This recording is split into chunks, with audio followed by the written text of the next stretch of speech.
sinar matahari tidak bisa masuk ke dalam, makanya kemudian biota mati misalnya kekurangan oksigen, nah itu bisa terurai gitu. Yang saya tahu sih sampah pakai maggot itu sama prinsipnya seperti itu juga. Ya mirip-mirip ya. Ya sama lah, maggot kan juga sebagai pengurai bagian pengurai, dari pengurai betul. Okay.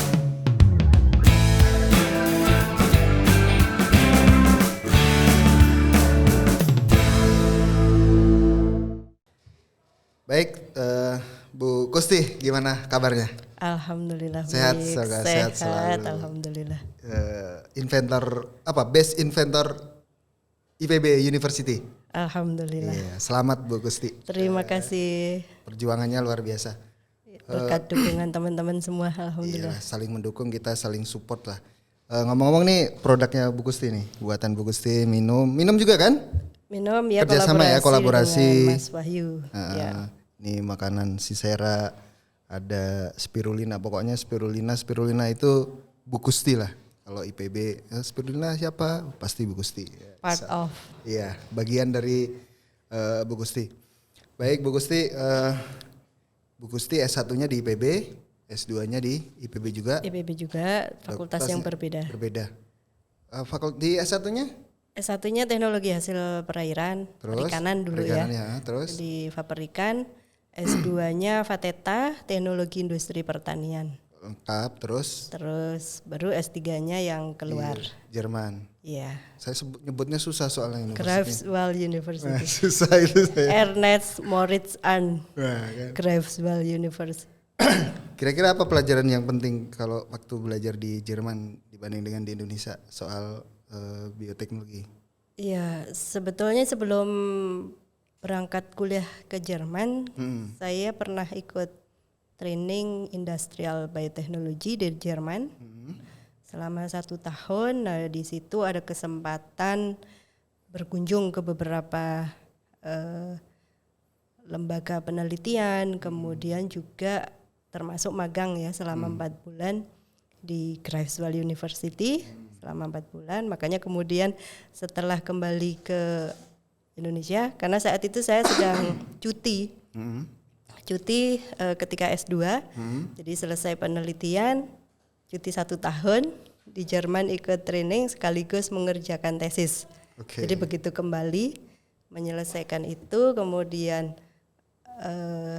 lamar ya untuk beasiswa S3 di Jerman. Baru kemudian kembali ke Jerman untuk S3 gitu. Jadi kalau terkait dengan keilmuan kan memang Jerman salah satu negara maju ya, yang memang menjadi tujuan untuk belajar. Betul. Gitu. Kalau bioteknologi itu sebenarnya apa sih Bu Kusti? Khususnya bioteknologi di kelautan tuh apa sih yang diurusin, apa sih bioteknologi itu? Ya. Jadi bioteknologi sendiri itu merupakan gabungan dari berbagai sains ya, berbagai ilmu biologi, terus kimia, termasuk juga di dalamnya molekuler biologi gitu ya, yang biasanya kan kalau ngomongin bioteknologi itu identik misalnya dengan genetik, DNA gitu ya, padahal itu bagian ya. Jadi ada molekuler biologi, kemudian termasuk juga perlu ilmu statistik, ekonomi gitu ya. Jadi aplikasi sebetulnya ilmu applied science yang di situ kemudian kita mendapatkan manfaat dari makhluk hidup atau bio atau organisme lah ya. Bisa juga langsung organismenya, misalnya kita memanfaatkan mikroba atau bagiannya. Misalnya kan kita mengenal ada stem cell misalnya ya di situ. Jadi sel itu kan juga bagian dari makhluk hidup. Nah kemudian dari pemanfaatan biota tadi dengan aplikasi berbagai macam ilmu dan teknologi, kemudian kita akan menghasilkan produk dan jasa gitu. Jadi tidak hanya produk tetapi juga di dalamnya jasa. Apa itu jasa kira-kira? Jasa contohnya kalau di terkait dengan kelautan ya, misalnya kita ada kasus tumpahan minyak misalnya. Nah, tumpahan minyak itu kan kalau dalam jumlah sedikit mungkin nggak masalah bagi biota, tapi ketika dalam jumlah besar itu bisa menimbulkan kematian massal. Nah, salah satu cara untuk menanganinya itu misalnya dengan yang disebut bioremediasi. Apa itu?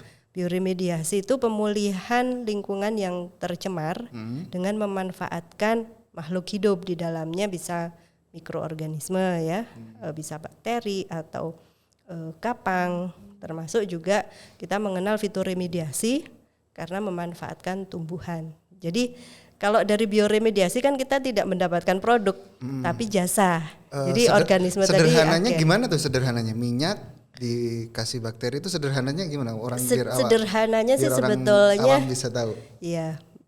Makhluk hidup itu kan cara makannya beda-beda. Oke. Ya kan kita kan harus dalam bentuk misalnya makan seperti ini ya. Ya, makan siap biasa. betul. Nah, bakteri itu makanannya ya termasuk bahan-bahan misalnya minyak tadi gitu. Jadi sebetulnya minyak tadi itu adalah dimakan oleh minyak sehingga dia terurai. Sehingga yang tadinya misalnya dia menutupi perairan laut sehingga oksigen terus termasuk sinar matahari tidak bisa masuk ke dalam.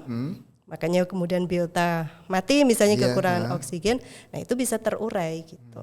Yang saya tahu sih sampah pakai maggot itu sama prinsipnya seperti itu juga. Ya Mirip-mirip ya. Ya sama lah, maggot kan juga sebagai pengurai ya, bagian dari pengurai, betul. Keren juga. Kalau teknologi terbaru bioteknologi yang ini sekarang apa ya Mbak Kusti ya? Kira-kira tahu nggak kira-kira? Advance teknologinya untuk sebetulnya kalau dulu ya, ketika natural products itu biasanya tergantung pada organisme penghasilnya, gitu kan. Kemudian berikutnya kan salah satu cara untuk mempercepat produksi, waktu produksinya misalnya kita menggunakan yang disebut misalnya di cloning ke E. coli, salah satu jenis bakteri yang kemudian dia pertumbuhannya lebih cepat, ya. Nah itu bisa salah satunya dengan cloning, gitu ya.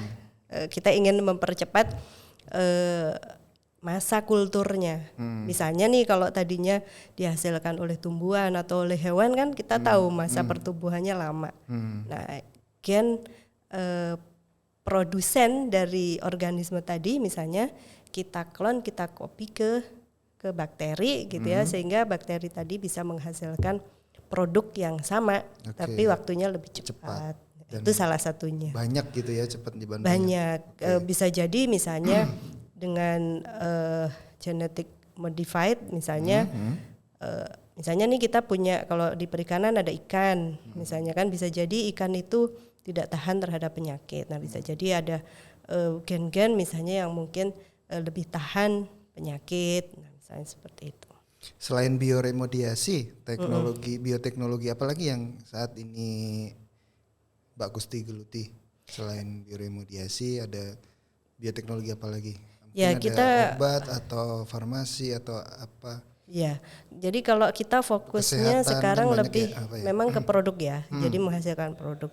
Jadi bioteknologi itu bisa misalnya di bidang pangan, kemudian di farmasi gitu ya, atau obat-obatan, atau bisa juga ke industri yang lain gitu. Nah kalau saat ini kita fokusnya untuk menghasilkan produk ya, jadi yang berbasis sumber daya laut ya.